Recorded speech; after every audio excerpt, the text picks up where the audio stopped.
மக்களே, இதான் நம்ம சேனலோட ஃபர்ஸ்ட் vlog. இதை நான் எப்படி பண்ணியிருக்கேன்னு எனக்கு தெரியல.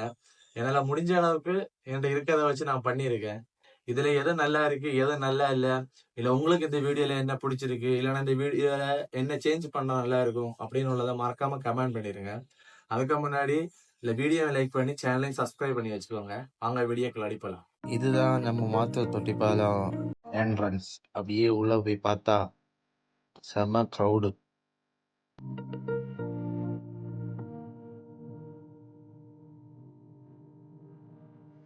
என்ட்ரன்ஸ் பக்கத்துல போனா டிக்கெட் எடுக்க சொல்லிட்டாங்க. அப்படியே 100 ரூபாய் கொடுத்து 3 பேருக்கு டிக்கெட் எடுத்தா பாதி டிக்கெட் தான் இருக்கு. இது சரின்னு சொல்லிட்டு அதையும் வாங்கிட்டு கொஞ்சம் உள்ள வந்தாச்சு. லோக்கல்ல சென்னாலும் உள்ள விட மாட்டேன். எப்படி சென்னாலும் 3 இருக்குன்னு சேர்த்து ஒரு டிக்கெட் எடுக்கும். 2 தான் பாலம் தொடங்குது. அப்போ நம்ம ஃபர்ஸ்ட் பாலத்துல ஏறி பகுதியில போன வியூ நல்லா இருக்கு.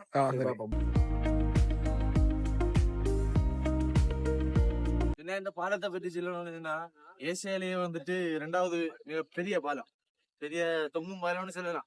அதுல ரொம்ப பெரிய பாலத்துல ஏசியாவிலேயே 2வது இடத்துல இருக்கு பாலம். அதுவும் நம்ம கன்னியாகுமரியில தான் இருக்கு. கன்னியாகுமரிக்கு சிறப்பாயிட்டு இதையும் கூட ஒண்ணு சொல்லலாம். அப்ப அவ்வளவு ஸ்பெஷலான பாலம். ஏன்னா இது போல சொல்லணும்னா கன்னியாகுமரியில நிறைய இடம் இருக்கு. கன்னியாகுமரியை பெருமையா செய்த இடங்கள், டூரிஸ்ட் பிளேஸும் நிறைய இருக்க இடம் நம்ம கன்னியாகுமரியில தான் இருக்கு. அதுலயும் இந்த மாதிரி நேச்சுரல் விரும்பிகள் எல்லாம் நம்ம கன்னியாகுமரி பெஸ்டா இருக்கு, இஷ்டப்படும் எல்லாருக்கும். പിന്നെ ഇത് തറമട്ടത്തിൽ இருந்து இது பாலத்தை ஹைட்டு கேட்டீங்கன்னா 101 அடி ஹைட் உண்டு. പിന്നെ நீளம் 384 மீட்டர் உண்டு நீளம். அவ்வளவு பெரிய பாதை ஏசியாது. இங்க இருந்து பார்த்தா கீழே எல்லாருமே குட்டி குட்டியா தெரியும். இங்க இருந்து பார்த்தீங்கன்னா தெரியும் எவ்வளவு பெரிய தென்னை மரம் எல்லாம் எவ்வளவு குட்டியா தெரியுது. இப்ப நம்ம எங்க இருக்கோம்னா இந்த பாலத்தோட சென்டர்ல தான் இருக்கு, நடுவுல இருக்கு.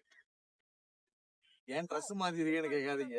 ரீல்ஸ் எடுக்கலாம்னு சொல்லி ட்ரெஸ் சேஞ்ச் பண்ணேன். ஆனா ரொம்ப க்ரௌடு இன்னைக்கு சாட்டர்டே ஆனதுனால.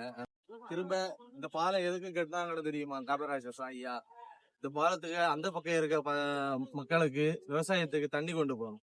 அதுக்காக தான் இந்த பாலத்தை கட்டினாரு. இந்த பாலத்துல தண்ணி எப்படி போகுதுன்னு சொல்ல பாருங்க. இந்த பக்கம் இருக்க தண்ணி இந்த பக்கத்துக்கு கொண்டு போறதுக்கு தான் இந்த பாலத்தை கட்டினாங்க.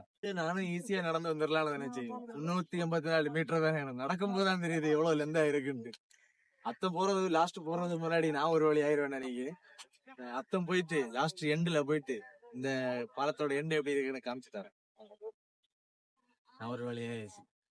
எப்படியோ ஃபைனலி மச்சம் வந்தாச்சு. இதுதான் பாலத்துக்கு எண்டு. இங்க அவ்வளவு விசேஷம் ஒண்ணும் இல்லை, நடக்கிறது லாங்குது கொஞ்சம் கஷ்டம். என்னால நடந்தீங்கன்னா அக்கா வந்து பார்த்து திரும்ப இவ்வளவு கஷ்டப்பட்டு இவ்வளவு தூரம் வந்து வேர்க்கு விறுவிறுத்து உங்களுக்கு வேண்டிதான் இந்த vlog எல்லாம் பண்ணி போடி. மேக்சிமம் உங்களால முடிஞ்சது ஒரு சின்ன சப்போர்ட், ஒரு லைக் பண்ணுங்க, ஷேர் பண்ணுங்க, சேனலை சப்ஸ்கிரைப் பண்ணுங்க. திரும்ப இது மாதிரி நிறைய vlog கண்டினியூஸா நம்ம சேனல்ல வந்துட்டே இருக்கும். அதுக்கு பெல் பட்டனையும் ஆல்ல போட்டு வச்சுக்கோங்க. Stay tune. Thank you. Love you.